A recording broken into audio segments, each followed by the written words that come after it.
レビア。それでは、2023年1月6日の礼拝を始めていきます。皆さんご聞きください。賛美歌の539番、雨降って届いてを賛美していきましょう。中方の方にあります賛美歌の539番です。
それでは、聖歌の576番、聖霊来たれるを賛美していきたいと思います。聖歌の576番です。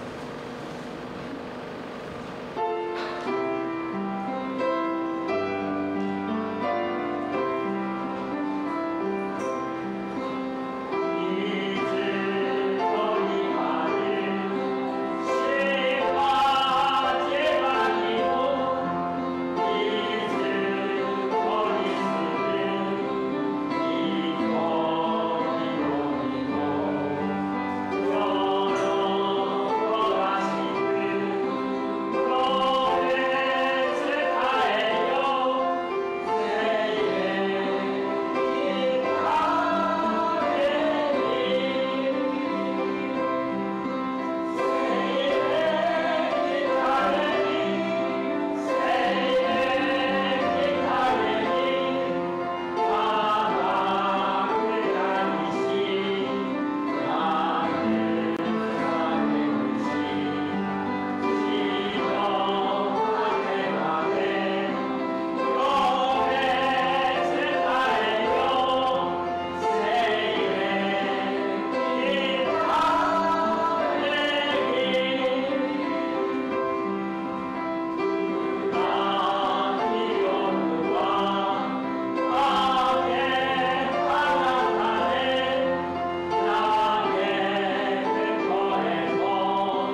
れでは、お祈りを勉強したいと思いま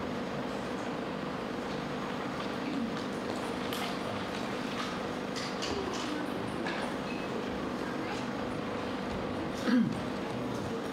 Tayo po ay tumayo.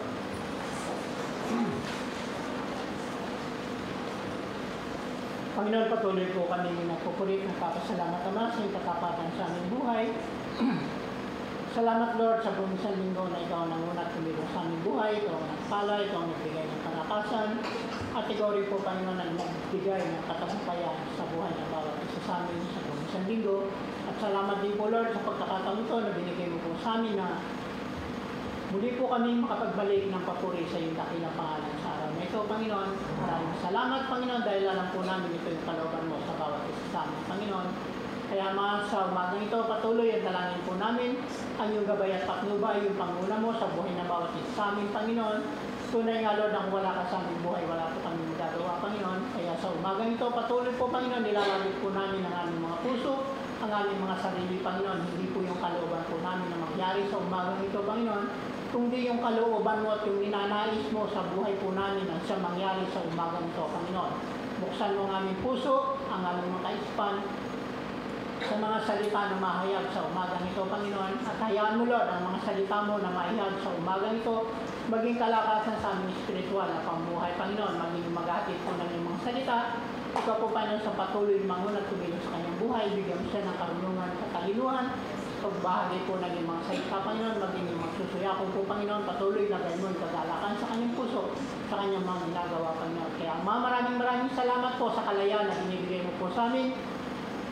Patuloy po kami makapagpuri sa iyong dakilang pangalan, Panginoon. Patuloy po kami, Panginoon, na magawa po namin yung ninanais mo sa aming buhay, Panginoon. Kaya patuloy, Lord, ang dalangin namin. Tulungan mo po kami, Panginoon, na magampanan po namin at magawa po namin ang ninanais mo sa aming mga buhay, Panginoon. At sa umagang ito, Panginoon, patuloy dalangin namin, Lord, na iyong banal na Espiritu ang patuloy na mangungunat, titilos sa aming kalagitnaan, maging sa aming mga puso, Panginoon. At alam po namin, Lord, kumikilos ka ayon sa iyong kaparaan ng Panginoon at hindi mo hayaan, Lord, na bawat isa uuwi po na hindi taglay ang pagpapala na nagmumula sa iyo, Panginoon. Kaya maraming salamat po sa katapatan, kabutihan mo sa aming buhay, Panginoon.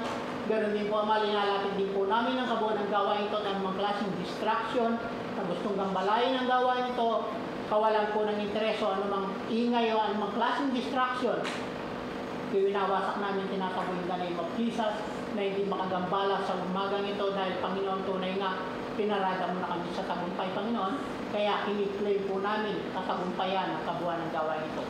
Kaya po namin binabalik ang matas ng papuri at pagsamba sa pangalan ni Jesus. Amen.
では、献身を手登録を出して献身を義案化していました。巡りします。そして今日のメッセージは主に表題しております。聖書の箇所はルカの17の5から10までです。よろしくお願いします。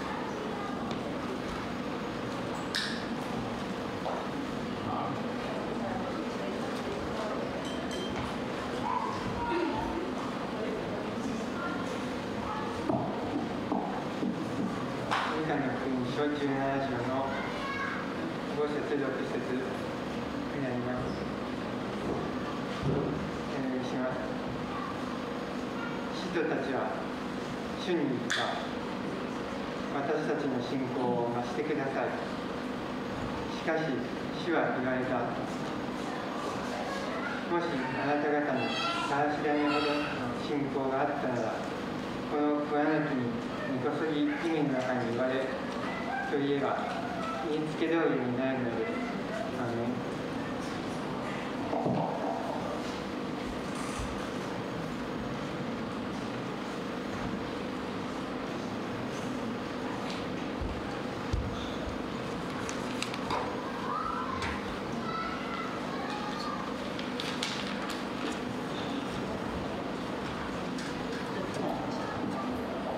ハレルヤ、今日宮川さんとこうして賛美をすることになったんですけれども、最初6月に賛美しようかということになって、7月に変更になって、でまた今日に変更になったんですけれども、今日さくらが午後から洗礼を受けることになって、あ、神様は今日導いてくださったんだなってそう思いました。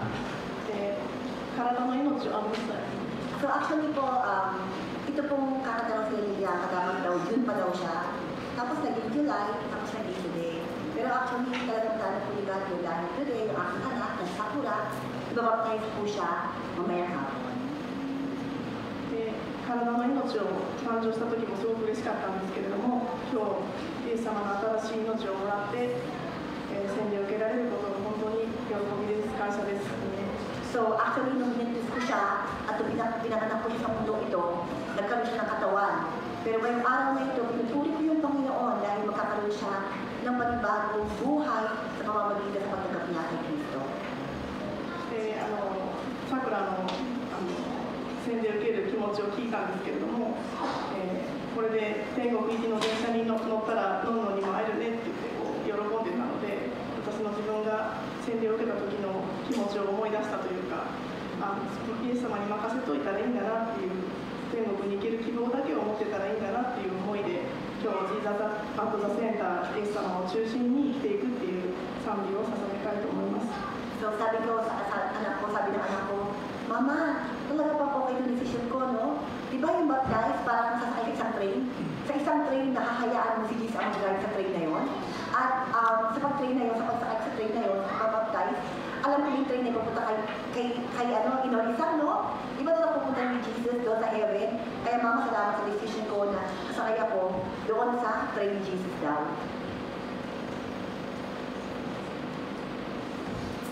Hello po sila.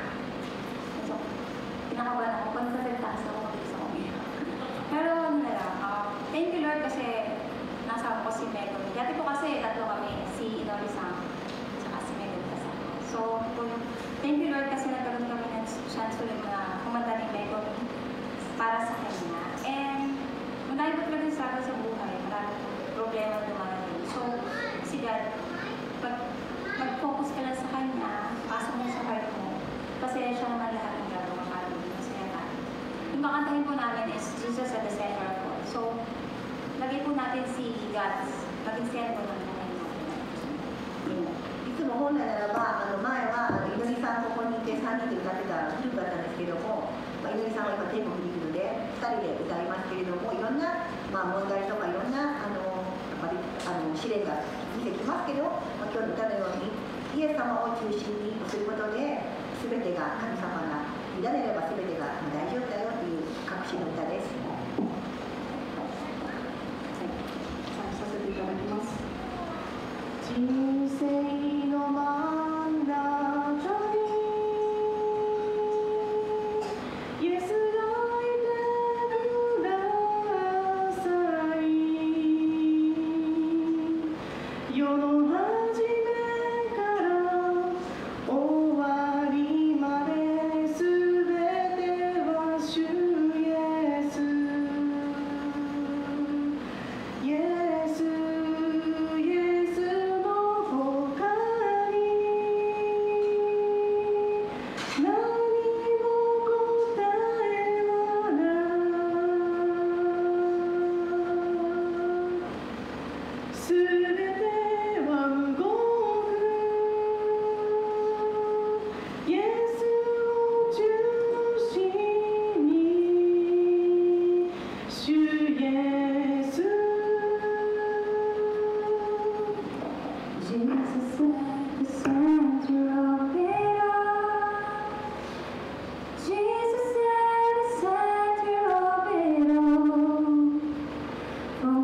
人生の真ん中にイエスがいてください。世の初めから終わりまで全てを主イエスイエスイエスの他に何も答えはないすべては動くイエスの中心に主イエス Jesus at the center of it all. Jesus at the center of it all. From the beginning to the end, it will always been you, Jesus. Jesus, nothing else matters. Nothing in this world will do. 'Cause Jesus, you're the center. Everything revolves around you. Jesus, you. From my heart to the heaven, Jesus be the center. It's all about you. Yes, it's all about you. From my heart to the heaven, Jesus be the center. It's all about you. Yes, it's all about you. Jesus be the center of my life. Jesus be the center of my life.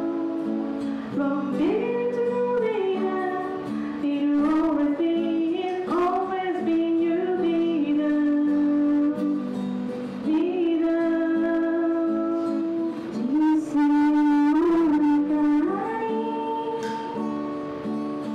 yes, amarte kudasai. Yomahajime kara owari made subete wa shu Yesu. Yesu, Yesu no hoka ni nani wo kotae wa nai. すべてを僕イエスを中心に主イエス心から手までイエスがすべてそうあなただけそうあなただけ From my heart to the heaven Jesus be the center It's all about you Yes it's all about you Jesus be the center of my life Jesus be the center of my life From here to the end It'll always be you Jesus Jesus nothing else matters Nothing in this world will do 'Cause Jesus you're the center Everything revolves around you Jesus you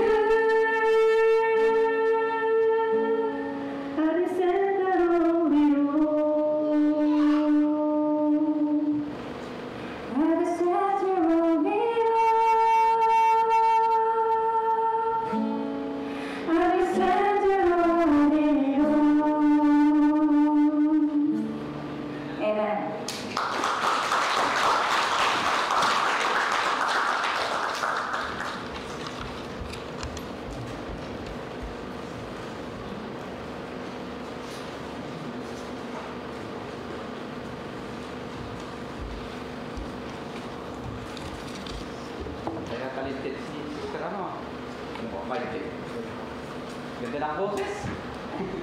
Jesus is the center of it all. Talaga, pag si Jesus nakasentro sa ating buhay, doon natin maranasan yung joy, peace sa ating buhay. So, good morning po sa lahat. Good morning. Nagulat kayo, nakapag iba na yung tuwayo kayo. Wala pa si Pastor nasa Pilipinas. So, kahit naman ganoon is, nandun pa tayo na patuloy sa gawain ng Panginoon. At muli ako nagpapasalamat sa ating pastor. Salamat kay Pastor Pendo na nabigyan ng opportunity, nabigyan sa ating opportunity na makapag-share ng salita ng Panginoon.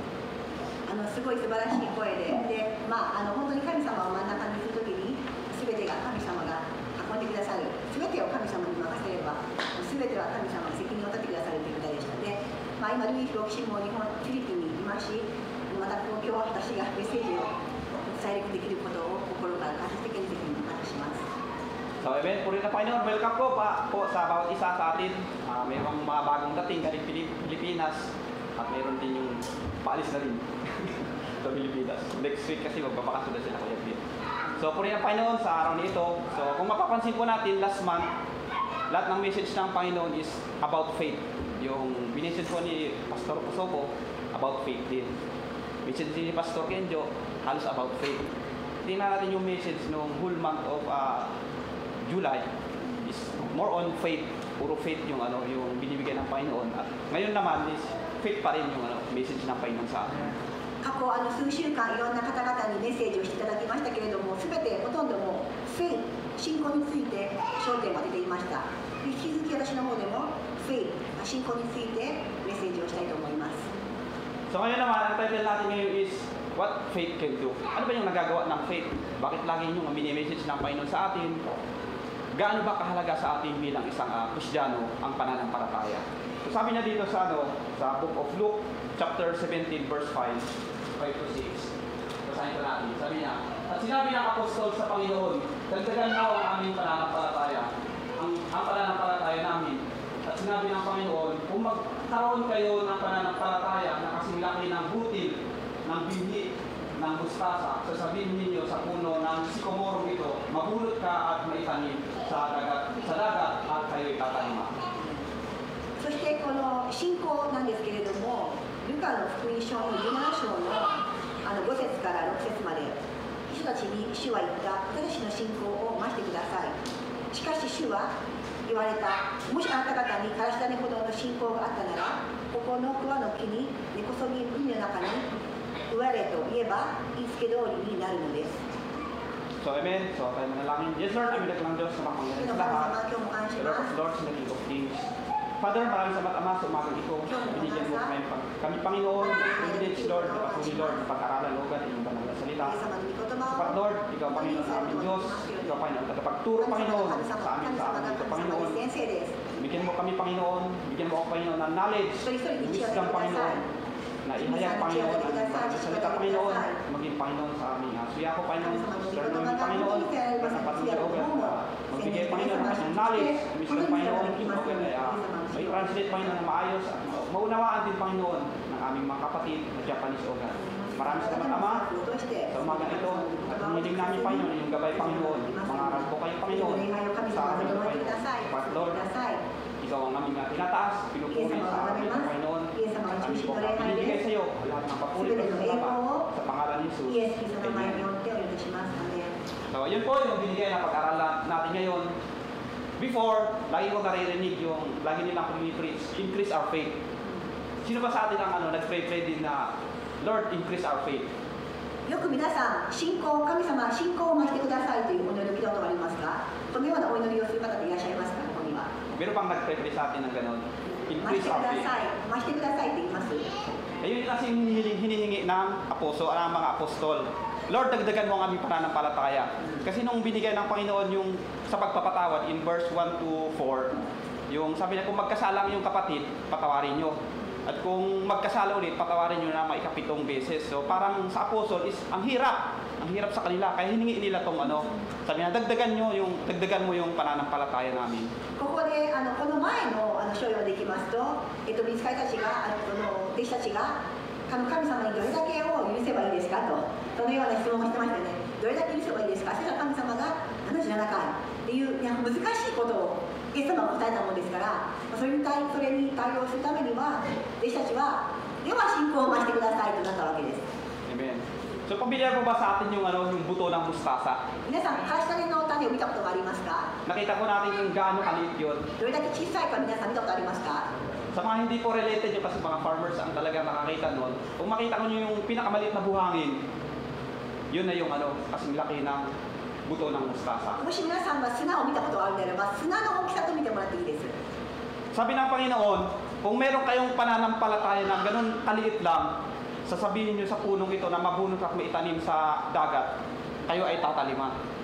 そしてイエス様が言うんですね、もしあなた方にからし種ほどの信仰があったなら、この桑の木に根こそぎ海の中に生れと言えば見つけ通りになるんだと。 So ganun po kahalaga yung pananampalataya natin sa Panginoon. Tinawagan ko po yung yung pamangkin ko, first cousin ko sa Israel. Pinahanap ko talaga tong puno na to. Sabi ko, ate, hanapin mo tong puno na to kung ano ba yung itsura. Kasi bakit sinampol sa Bible? I-describe mo nga sa akin kung anong itsura ng sikomorong na itong puno. So madaling sabi is, actually may picture na sila doon, sinend sa akin. Tapos pinaliwanag sa akin, itong puno na to, nasa park, na tumutubo, na kung mas malalaki yung niya, malalaki yung ugat. Kung hindi siya basta-basta nabubunot, maliliit yung dahon na kahit humangin, hindi siya basta-basta natutumba. そしてこれほどだから信仰っていうのはこれほどパワフルなものであることを皆さん今日覚えてください。すごくパワフルなんです。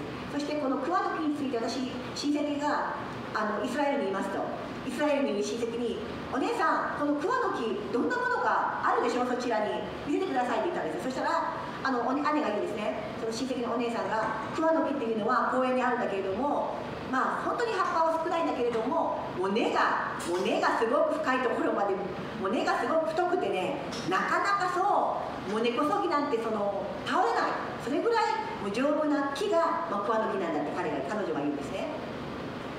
So, yun nga, pinadescribe ko sa kanya, describe niya sa akin kung ano yung sikomorong na puno na yun. So, nakita ko is, hindi siya tumutubo sa dagat kasi ang dagat maalat yung tubig.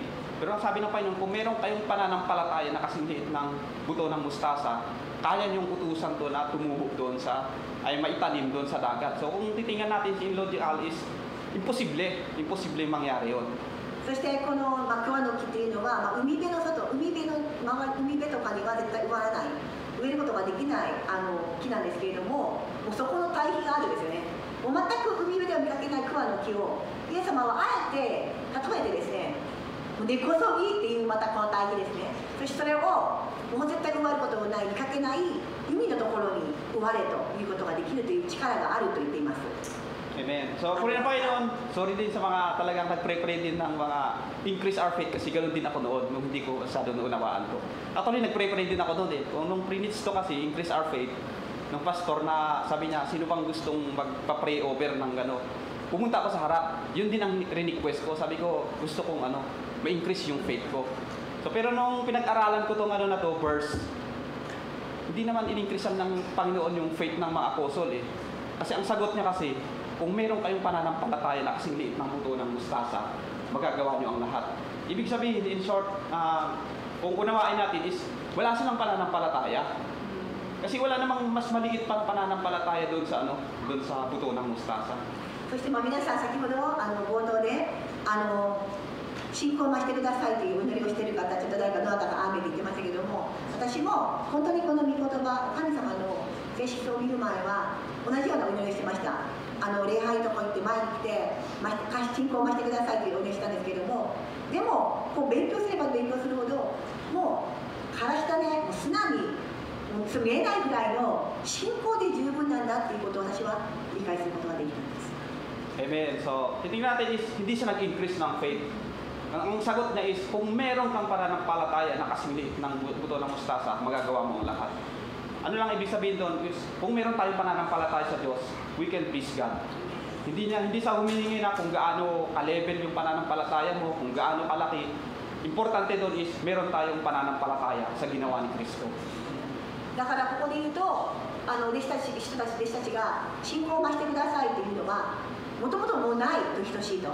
要はあれば十分だ、その砂ぐらいの信仰、本物の真実の信仰であればもう十分すぎるぐらいそのパワフルであって十分であるのに、まだ弟子たちはそれを持ってなかったというふうに言った方が正しいと思います。 Sabi nga dito, what is faith? Ano nga ba yung pananampalataya? Sabi niya sa Hebrews 11, chapter 11, verse 1, sabi niya, faith is the substance of things hoped for, the evidence of things not seen. Kung sa ano, yung faith natin is yun yung nagiging substance, yung pag-asa natin na makakamit natin yung hindi natin nakikita na binibigyan ng Panginoon sa atin.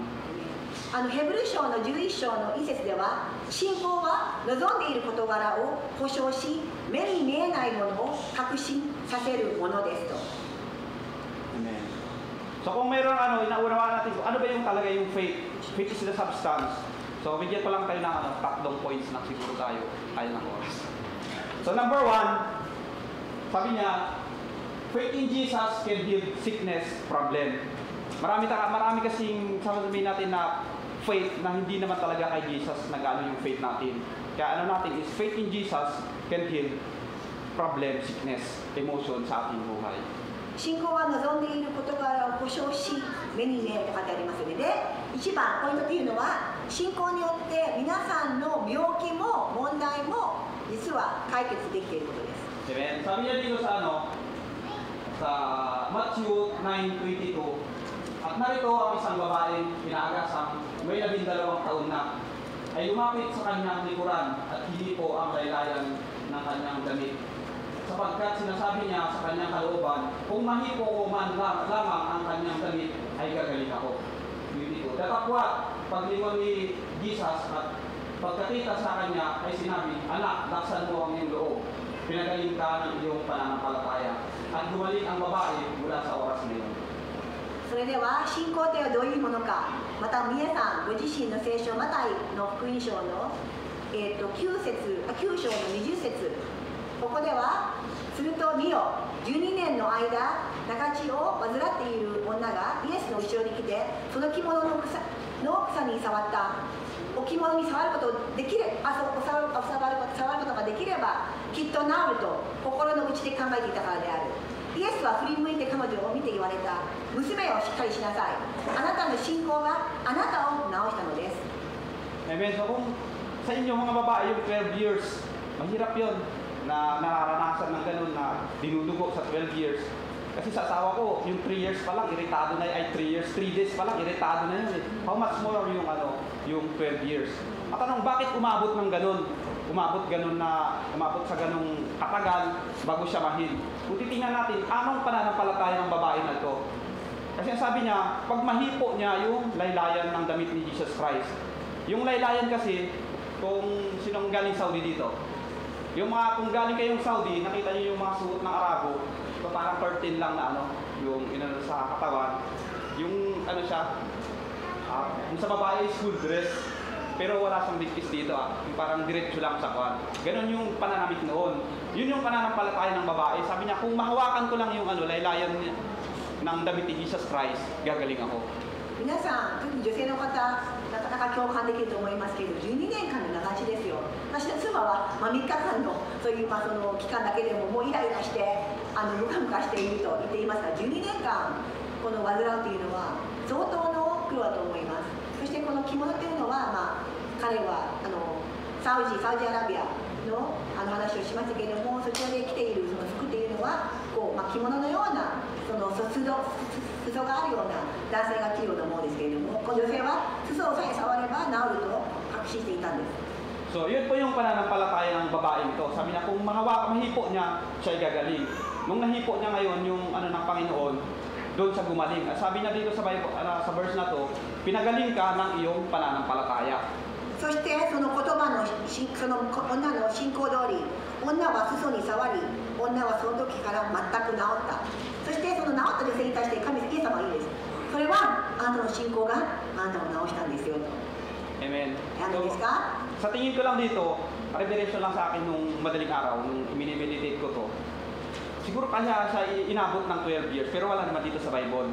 Kasi yung pananampalataya na kasi is kailangan niyang mahawakan. Kung ang pananampalataya siguro is makita niya lang si Jesus Christ, ay gagaling siya. Hindi siya tumagal ng ganun. Siyempre, kapag si Jesus Christ ay namasyal sa isang lugar, crowded ang tao. Mahirap siyang pumasok. mahirap niyang hawakan yung damit ng Panginoon kasi sa dami ng tao na sumasalubong kay Jesus Christ. Siyempre siya may sakit. Medyo alam natin yung katawan hindi masyadong mahirapan ka makipagsiksikan. Kasi yun yung pananampalataya na kailangan niyang hawakan yung damit ng Panginoon. そして私が分析したんですね。彼女の信仰は触ったら治ると。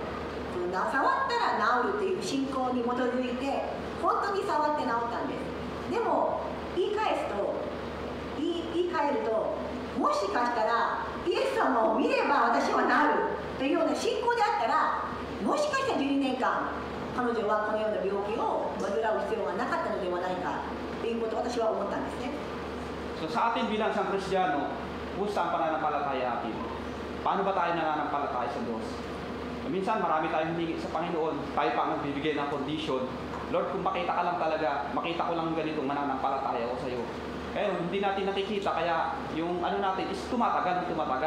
Sapat na yung ginawa ni Kristo sa krus ng Kalbaryo, na sabi niya, it is all finished. Tapos na. Yun dapat natin panghawakan na tinapos na Jesus Christ yung mga sickness natin, anumang karamdaman natin. I-claim lang natin yung victory na ginawa ni Jesus Christ. そして皆さんの信仰は何ですか？どのような信仰ですか？そしてこの皆さんもよく他の人が威張ったような信仰がありますね。イエス様、もしあなたが思うのであればこれをしてくださいと。イエス様、これだったら私それから信じますと。あたかも自分が神様のようなこのような信仰がある人もそういうような考え方の人もいますが、違うんですね。イエス様はもうすでに2000年前にあなたのために死んでくださった。これを信じるだけなんです。それほどあなたを愛してます。それを信じて信仰を持つだけなんですね、実は。 Amen. So, tingnan natin is, sabi niya ni Lord, pinagaling ka sa iyong pananampalataya. Ganoon din tayo bilang isang Kristiyano. Kaya natupad yung prayer natin dahil sa ating pananampalataya sa Kristo na sa ginawa sa krus ng Kalbaryo. Kaya nahil yung karamdaman natin because of our faith. Na hindi kailangan natin, Lord, makita ko muna na kailangan may ganito. Magbibigay pa tayo ng yung sign. Lord, bigyan mo ko ng sign. Actually, hindi nagbibigay ang Panginoon ng sign sa atin kasi sapat na yung salita ng Panginoon sa Bible.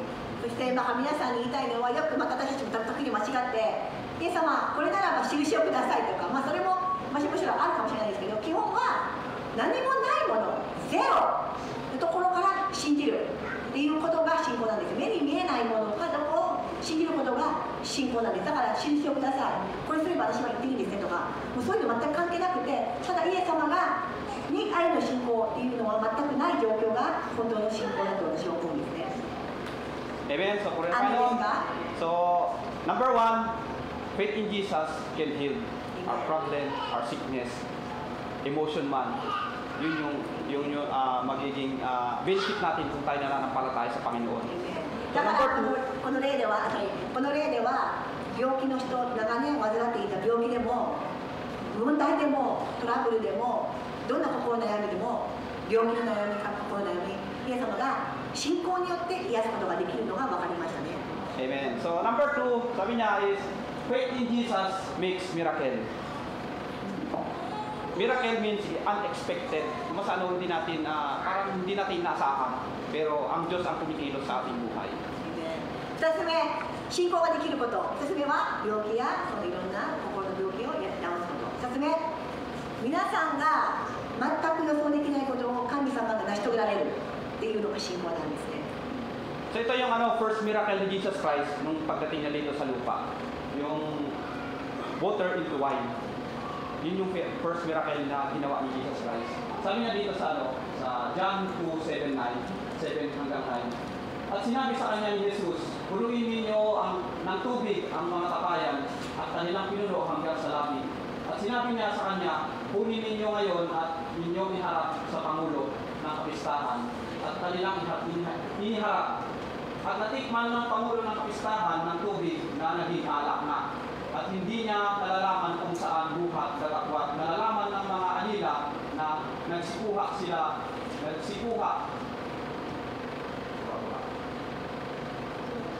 ng tubig ay tinawag ng Pangulo ng Kapistahan ang kasintahang lalaki. 読みます。これはヨハネの福音書の2章の8節から7節から皆さん読んでいきますね。これは読みます。イエスは彼らに言われた。水がめに水を満たしなさい。彼らは水がめを縁までいっぱいにした。イエスは彼らに言った。さあ、今汲みなさい。そして宴会の世話役のところに持って行きなさい。彼らは持って行った。宴会の世話役はブドウ酒になったその水を味わってみた。それはどこから来たのか知らなかったのです。しかし水を汲む手伝いも私はしていた。彼は鼻向こうを読んでいった。Amen. So, yun po yung first miracle ginawa ni Jesus Christ. Kasi ang first miracle din kay Moses, yung water into blood. Yun yung ginawa kasi ni Moses noon na first miracle sa law, kung masatiting natin is law, water into blood. Kay Jesus naman, water into wine. Ang na dito, pinaka-context sa wine is yung joy and celebration. Kasi pagka dumating sa kasalan sa Kanaan, naubusan ng alak yung yung dinidistribute nila sa mga tao. Siyempre, pag naubusan ka ng ng ma-serve, problema yon. Andun yung stress mo na ano kaya may serve ko sa mga tao? Anong maiharap ko sa mga bisita? これはイエス様が人間にあって初めて行った奇跡なんですね。モーセのところでは水を地に変えているんですけれども、この新約聖書のところでは初めてイエス様が奇跡を行われたのはこの婚礼なんです。免れた婚礼の場で困っている、もう出すものがない、もうブドウ酒がない、もうブドウ酒がなければもう婚礼さえもう台無しになってしまう、大事になってしまう。そのところにイエス様は助けの手を差し伸べて水をブドウ酒に変えたんです。 So, nung sinabi niya ang Panginoon Jesus, sabi niya, punuin niyo ang mga kapayan ng tubig.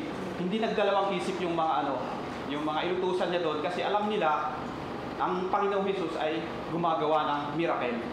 Kaya ang ginawa nila is just sinunod lang nila yung inutos niya. At nung iserve nila yung yung wine, natikman nga wine nga yon. これをまた注目してください。この7節でイエスは彼らに言われた。水がめに水を満たしなさい。彼らは水がめを縁までいっぱいにしたっていうところなんですけれども、これはやっぱり信仰なんですね。彼たちはイエス様がそれを何かされる、本当にこれは何かされるわかんないんですけれども、信じて信仰を持ってその通りに縁まで水を入れたんです。 So, amen. So, sa amin kasi sa probinsya, pagka kasalan, ewan ko lang sa ibang part ng natin sa Pilipinas, kung ganoon din. Pagkasalan kasi sa amin, talagang meron kaming rice wine. Kung saan yun yung pampasalubong sa mga sa mga bisita, pag doon sa may anong tawag doon, yung mga sayawan ng kwan, doon binibigay kasi yung alak na pang celebration ba, dahil may may kasalan to feel the joy, the spirit of yung kasalan na yon. Ganoon po sa amin sa probinsya hanggang ngayon. Ewan ko lang sa ibang ganoon din. 今でも私の田舎でもブドウ酒ではないですけども、米のお酒をもう全員に差し出して、もう最初から最後までこれで祝うような風習慣がありますけれども。 Amen. Pero itong wine na to, hindi niya sinasabi na maglasing kayo.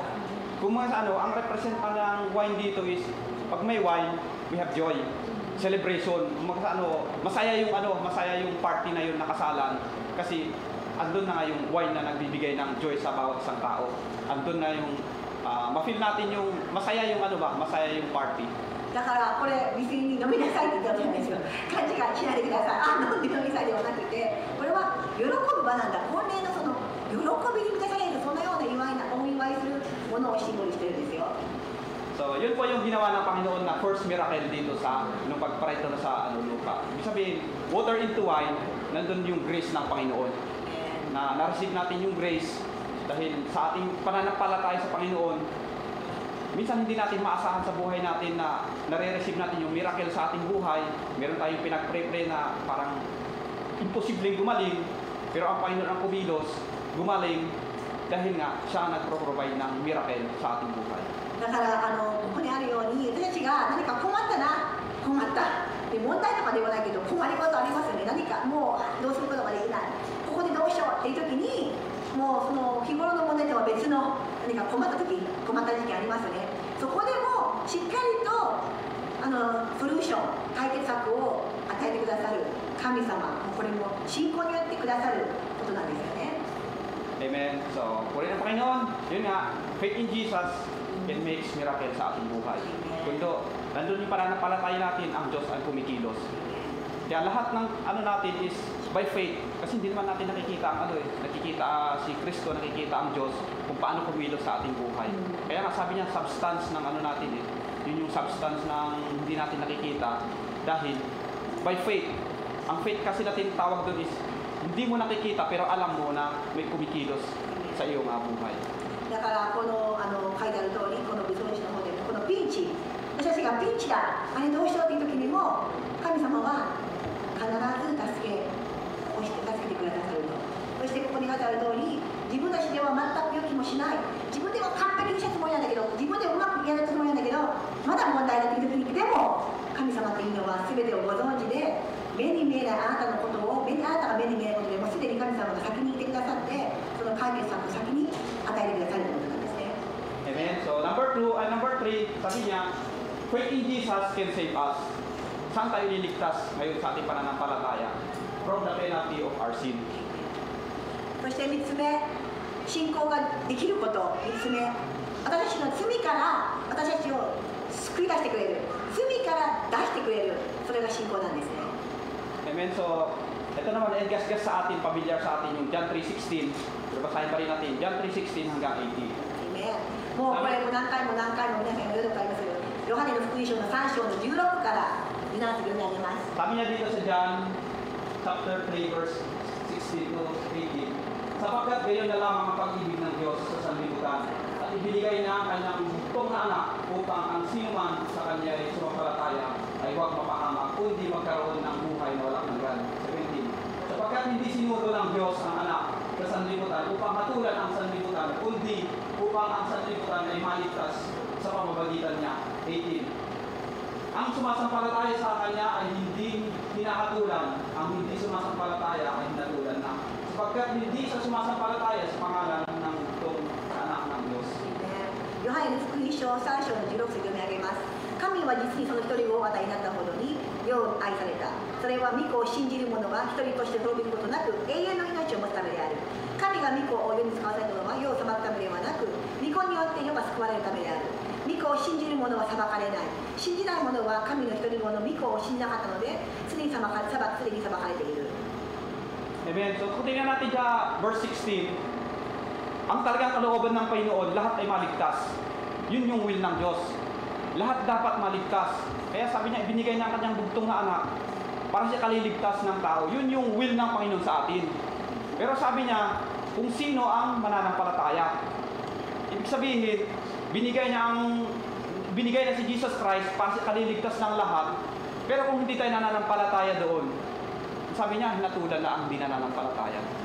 ここでも皆さんがよく何回も耳にしたところだと思いますけれども、イエス様、神様は一人として滅びることなく永遠の命を持つため、だからこそイエス様はこのように使わされたんです。独り子として私たちに与えられたんです。でも、その御子を信じるものなんですね。信じるもの、信じないものは誰ながらその裁きを受けることになるんですね。 Kaya pagka nag-share ka sa may ibang sabi, ay kilala ko naman si Kristo eh. Ligtas din ako kasi binigay naman si Kristo para sa lahat. Kilala natin pero kumusta ang faith? Kasi faith ang hinihingi dito kasi eh. Kaya tayo maliligtas dahil sa pananampalataya natin kay Kristo. Hindi sa ating gawa, hindi man sa ating mga mabubuting gawa, kundi dahil sa ating pananampalataya. 他の人もよく言うのが、イエス様知ってるよ。私のために死んでくださった。私が永遠の命を持つ、そんなために使わされた人というふうに思って知識だけの人もいますけれども、本当にイエス様がそうしてくださるという信仰は別物なんですよね。 Ganun po ka-importante yung faith na laging binimessage ng Panginoon sa atin. Kaya sabi niya, ang hindi nananampalataya, yun talaga yung mapaparusahan. Kasi hindi tayo nanampalataya sa Diyos, hindi natin nanampalataya sa ginawa ni Kristo. Kaya yung condition niya is, lahat binigay niya si Jesus Christ para siya kaniligtas ng lahat. Pero ang sabi niya is, kung sino lang yung manampalataya sa kanyang anak. Kasi hindi lahat ng gumagawa sa ganitong gawain is nakafocus kay Jesus Christ. Kasi may mga ibang gawain na hindi siya ino-honor si Jesus Christ as a Savior. Kaya malinaw ang John 3:16. Binigay niya nga ng kanyang anak Para kung sinong manampalataya sa kanyang anak, yun yung maliligtas. だからもう一度言いますけれども、この礼拝に来てるから、頑張ってるから、一生懸命奉仕してるから、もうその皆さんの行いがあなたを救うんではありません。ただ唯一の方法というのは、この私のために死んで使わせてくださったイエス様が私を愛して、で私は彼を信じる。これによってこの信じることによって我々は救われることなんですね。 Amen. So inulit pa ni Paul sa Efeso, tinuro ni Paul sa Efeso, sa Ephesians 2, chapter 2, verse 8 to 9. Sabi niya, for by grace you have been saved through faith. Ibig sabihin, dahil sa iyong pananampalataya, and not works, hindi sa iyong mga gawa, dahil mabuti ka, kundi dahil sa iyong pananampalataya. そしてエペソにも書いてありますけれども、あなたは救われるのはあなたが優しいから、すごいからではないです。あなたがイエス様を信じてるから。それであなたは救われて裁かれることがないんです。 Amen. So yun po yung nagagawa ng faith. So, ay parang oras meron akong ikwento lang. Ano lang naman yun, nabasa ko lang sa Facebook. Hindi naman talaga siya yung talagang galing sa Bible, pero napaka yung message niya. Ano ba tawag dito? Malalim yung message, powerful, nagagamit sa salita ng Panginoon. Okay. ちょっと時間が思ったよりありましたので、Facebook で私がすごく印象が強かったものについてちょっと皆さんにご紹介します。 Amen. So may nabasa kasi ako sa Facebook, isang barbero, saka isang batang nagpapagupit. よく床屋さんに行って男の子が床屋さんに行って髪の毛を切ってもらうそうですね。 Nung nagpapagupit yung bata, sabi niya dun sa naggugupit, naniniwala ka bang may Diyos? Sabi nung naggugupit sa kanya, hindi ako naniniwala ng may Diyos kasi bakit maraming pariwala sa labas, maraming ganun ang buhay, maraming nasa beer house, maraming gumagawa ng malalaswa na gawain. Kung mas makikita niya sa labas, maraming hindi gawain ng Panginoon ang ginagawa. 子供が床屋さんに聞くんですね。あなたはイエス様を信じますかって言ったら、床屋がいや信じないよ。見てごらん。このお店の外にいるといろんなフラフラしていろんな人がバーにいていろんな人が好きなことやってこれで神様がいるとは思えないねと。 So, nag-isip yung bata, sabi niya, paano ko kaya i-share sa kanya yung yung paano ko patunayan sa kanya na may Diyos talaga. この人どうやってこの人にイエス様のいることをイエス様が本当にいらっしゃる神様がいることをどうやって伝えようと考えたわけですね、子供が。 So, nung tapos siyang magupitan, paglabas niya doon sa barber shop, marami siyang nakitang mahabang buhok. Bumalik doon sa barbero. Sabi niya, sir, hindi ako naniniwala talaga na marami ding may barbero, may naggugupit. Sabi niya, bakit? Bakit maraming mga long hair sa labas? そして子供が今日髪を切られてから外に行ったんですね。外に行ったらその子供がたくさんのもうボーボーの髪の毛である人をたくさん見て、もうボーボーで髪の毛長いのも切ってた人を見て、子供が戻るんです。床屋さんって存在しないよと。どういうことだ、床屋って存在して今、いや、だって外に行ったらまだ髪の毛が長いままの人いっぱいいるんだよと。 So, sabi ng maggugupit, hindi naman sila pumasok dito magpagupit Hindi naman sila lumapit sa akin. Kung lumapit sila sa akin, gugupitan ko. そして床屋るんですよ。だから今切ったばかりでしょ。床屋は存在するんだよ。でもそこで髪の毛をボーボーにしてた人たちはここに来れば切ってあげるけど、ここに来ないからそんなのもうそれは切れないよねと。 So, sabi ng bata, ganoon din ang Diyos. で子供が言うんです。 Gusto ng Diyos na baguhin ang tao. Pero hindi sila lumapit sa Diyos. Paano siya mababago pag hindi siya lumapit sa Diyos? Sabi niya doon sa barbero. Sabi niya sa barbero, tama ka. Kasi kung lumapit sa Diyos yan, mababago yung buhay niya. そこへ床屋るんです。確かにそうだ。私が言ったのは同じだねと。私は床屋側として存在していると。しかし外にはまだ髪の毛をボーボーで整っていない人たちがいるだけでも、ここさえ来れば切ってあげるのにここに来ない。同じようにあなたが私たちが見える外でのこの不毛な行い、人生に迷っている人たちはイエス様に近づいていないからそうなんだなっていうことは分かったよと。 So, ganoon lang po. Pag hindi tayo lumapit sa Panginoon, paano tayo mabago? Ganoon nga sa barbero. Pag hindi lumapit yung mahabang buhok sa barbero, hindi siya magugupitan. Ganon din ang buhay. Kaya nung sabi ng barbero, totoo nga, may Diyos nga. だから皆さんもね、イエス様なんかいないと、イエス様いない、イエス様なんてと言わないで近寄ってください。この床屋のようにいるわけないではなくて、近寄ってください。アプローチしてください。神様を信じてください。そうすれば必ず分かります。そうすれば必ず人生が変わります。だから疑うことなく、まずイエス様に近づくことをお勧めしたいと思います。 Amen. So anong nagagawa ng faith? Anong nagagawa sa ating buhay? Number one, 復習しましょう。信仰 sabi は niya, faith faith can heal our problem, sickness. 信仰は病気も心の病も治すことができるのが信仰です。 Number two, faith makes miracle. Nararanasan ang miracle sa buhay natin pag tayo nagtitiwala sa Panginoon. Nandun yung pananampalataya natin. そして信仰は私たちのピンチの時にチャンスをくれる。それこそもう奇跡を作ってくれる。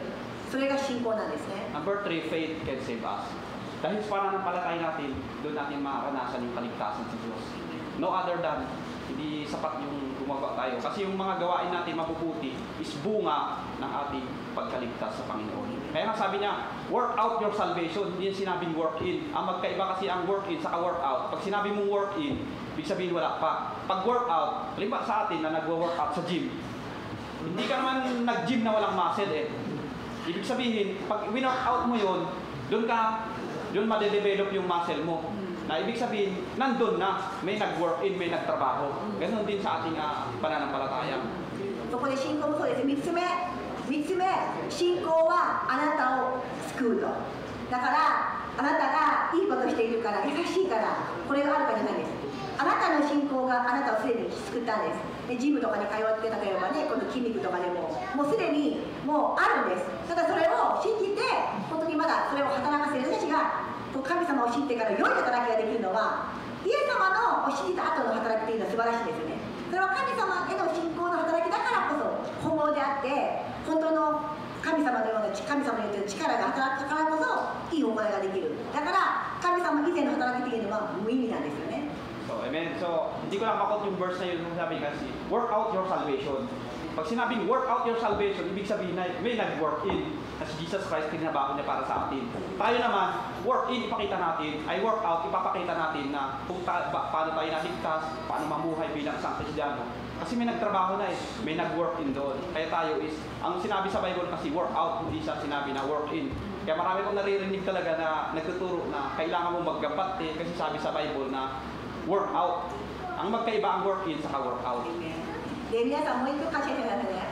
work in to work out っていう言葉を使ってましたけれども、この信仰を得るのに働くではないんです。信仰を得なさいではないですよね。もうすでにイエス様を信じる時あるんです。働く必要もない、稼ぐ必要もない、努力することもない、信じるだけなんです。で、信じたことによってパワーがもうすでに神様があって、この信じたことによってパワーがすごく偉大でたくさんあるので、神様言ってるのはこの信仰を働かせる。だからあなたがやることは信じるだけ。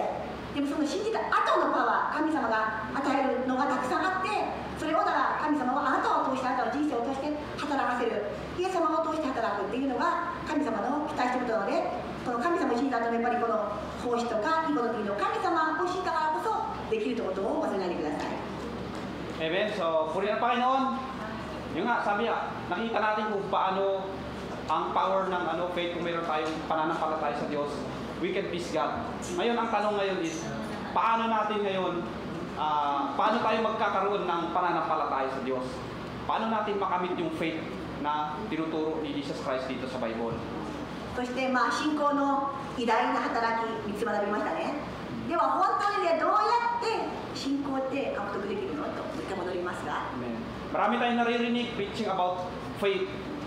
The question is, paano natin makamit ang faith? Tinuro ni Paul sa Romans 10:17. Sabi ni Paul, faith comes hearing and hearing the word of God.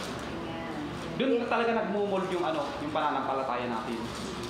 そして皆さんの中で、信仰あって信じただけれども、この信じるきっかけってなるのはどうすればいいか。ローマ書の10章17節では書いてあるんですけれども、信仰は聞くことから始まり、聞聞くことはキリストについての御言葉によるのですと。 So, amen. So, encourage lang bawat isa sa atin. Yung pakikinig natin na pakikinig sa salita ng Panginoon, doon unti-unting nababago yung soul natin. Nandun tayo naglilingkod sa Panginoon. Kaya sabi ko nga, meron tayong Sunday, meron naman tayong Bible study. Kung wala tayong ginagawa, meron naman tayong online Bible study. Makinig sa salita ng Panginoon. Kasi yun yung buhay natin dito sa ibabaw ng mundo eh. Doon tayo nababago ng Panginoon. Doon nababago binabago tayo ng Espiritu through our soul. Doon nababago lahat sa ating pakikinig at doon tayo nagkakaroon ng pananampalataya. だから皆さん、もちろん日曜日、神様の御言葉を聞ける、本当に聞くことが始まるって書いてありますね。まず聞けるチャンスがあれば、絶対に聞いてください。そして日曜日来れなかったら、水曜日の聖書勉強会もありますし、水曜日の勉強会も来なかったら、オンラインとかでもたくさん神様の御言葉を聞けるチャンスがございますので、聞くことをお勧めします。 Maraming way ang Panginoon para tayo makapinig sa salita ng Diyos. Gumagawa sa ng paraan para tayo makarinig, kung saan ma-preserve yung natin, spirit, soul, body. Pero, kumusta ang response natin? Nagagawa ba natin yun? Kasi ready siyang nagbibigay ng message eh. Nasa atin lang talaga kung paano natin i-respond yung mga message na binibigay ng Diyos. で、皆さん時間を持て余して、もうすでに神様をやるべきことをされました。やれるすべをすべて神様はやられました、果たしました。今オンラインを聞けばすぐに言葉があるし、もう誰でももう簡単にこの神様の御言葉を聞ける時代だと言います。ただ、それはあなたはそれらのツール、それらの機会をしっかりとちゃんと使ってですね、ちゃんと有効に活用して本当に正しく反応しているでしょうか。 Amen. So, purihan Panginoon, sabi ko nga, maswerte tayo kasi nandito tayo, nakikinig tayo sa salita ng Panginoon. Kung meron tayong mga kaibigan, kakilala, hindi naman dumadalo sa ganito, tayo mismo maging instrument ng Panginoon na share din natin para magkaroon sila ng pananampalataya. Kasi hindi sila mananampalataya hanggat hindi nila naririnig ang salita ng Panginoon. 皆さん、ここにいる皆さんは幸せ者です。幸せ者です。神様の御言葉を聞けただけでも本当にどんだけ幸せ者かをかみしめてください。そして今まだ神様のことが分からずに悩んでいる人、途方に暮れている者がいれば、どうか皆さんが地の光となって、この光となって皆さんの御言葉を届けることができますようにお願いします。 Amen. So, yun lang po ang message natin ngayon. Walang ibang pinanggagalingan ng faith natin kundi sa ating pakikinig at pakikinig sa salita ng Panginoon. So, purihin ang Panginoon po. God bless. では以上です。信仰は外から始まることによって。 Maraming bless Lord ang Panginoon Diyos na makapangyarihan sa lahat. 神様、今日はありがとうございます。 Lord, salamat o God sa message na aming pagpapalayan sa oras ng Panginoon. Panginoon, sa Panginoon ay この御言葉がたくさん話しましたけれども、この御言葉を通して一人一人がしっかりと知識を得て神様の本当の摂理が分かるように、神様のこの御言葉を通して本当に人生が変わることができますように、一人一人の心に御言葉をしっかりと植えて、イエスが適用することができますように、すべての栄光のためにすることができますように、すべての栄光を神様イエスの名前にいたします。アメン。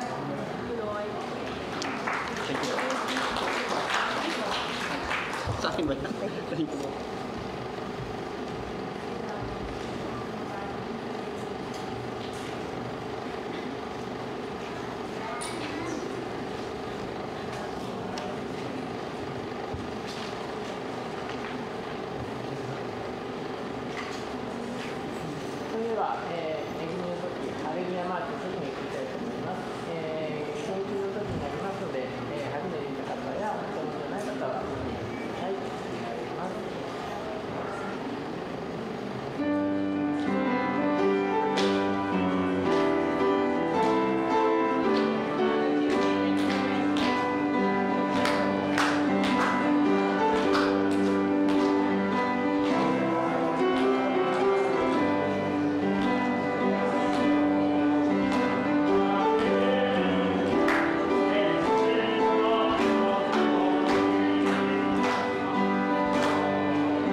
pagmamahal at may-ari na aming buhay, Lord. Salamat, O God, sa umagang ito, O God, sa salita na aming narinig, O Lord.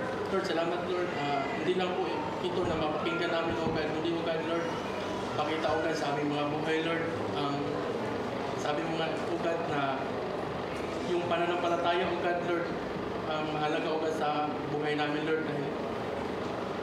Lord, nabubuhay lamang po kami, Lord, hindi po dahil sa aming mga gawa, kundi O God, sa aming pananampalataya, Lord. Salamat, Lord, sa buhay ng bawat isa, O Lord, sa nandito, Lord, patuloy, O God, na ikaw magbigay, O God, ng kalakasan, O God. Maging, O God, sa lingkod, O God, na yung mga ginagamit, Lord, patuloy, O God, ikaw ang magbigay ng kalakasan, karunungan, at ikaw mag-supply, Lord, sa lahat, O God, ng mga needs, O God, ng bawat isa, Lord. Salamat, Lord, sa iyong kabutihan, Lord. Sabi nga sa iyong salita, O God, na ano man po ang hihingihan namin, Lord, sa pamagitan ng aming pananampalataya, Lord, at ito ibibigay mo, O God. Salamat din, O God, sa kaloob, O God, na nasa harapan namin, O Lord. Patuloy, O God, ikaw ang mag-bless nito, Lord. Gamitin, O God, sa lalawak ng iyong mga salita, Lord. Salamat, Lord. Binabalik po namin ang mataas na pupurit, pagsamba sa tanging pangalan ng iyong anak na aming tagapagligtas. In Jesus' name, Amen.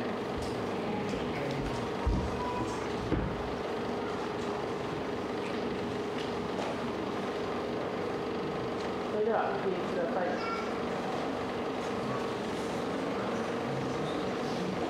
講演を管理します。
主イエスキリストの恵み、父なる神の愛、聖霊の交わり、今日出席されたすべての方々にとこしえまでありますように。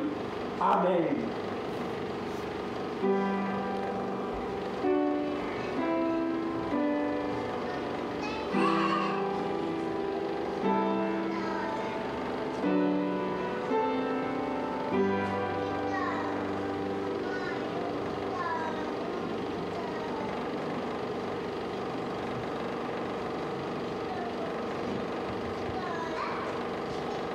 それではご着席ください。これで礼拝を終わります。